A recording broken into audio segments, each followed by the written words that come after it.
Lo mphakathi uthi uhlele luvalweni. uNjabulo Cele obeneminyaka engu-25 kanye nomngani wakhe uFrans Kukune badutshulwe babulawa emotweni yomngani wabo. Lokubulawa kwalamalungu omphakathi kulandela ke udaba obelibekwe ithimba lwezindaba kwa-SABC. Kulombiko bekunezinsolo zokuthi ikhansela lendawo liyathinteka kumkhonyovu wokudayiswa kwezindlu ze-RDP.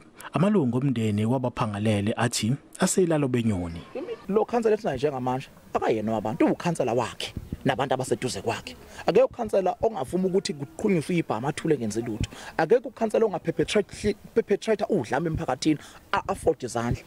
Kukholakala ukuthi izakhamuzi sezike zalubika lolu daba emaphoyiseni kanye naseqenjini IFP kepha ke zithi akukho usekwenziwe. I-report ifikile kuthina yathi bonke abavelile uzobaqotha nga1 by 1 and kunemizi ezoshiswa la kungekudala nizoza futhi ukuthi sishisiwe lo muzi le njengamanje akekho ubaba khansela akazavele ngisho emndenini. I-IFP ithi iyazazi izinsolo ezibhekiswe kuleli khansela layo.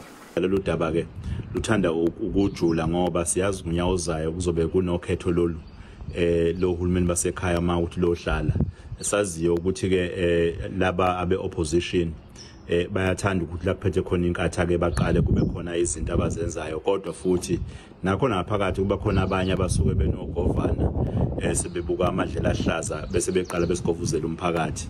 Amaphoyisa athi akekho usaboshiwe kanti uphenyo liyaqhubeka.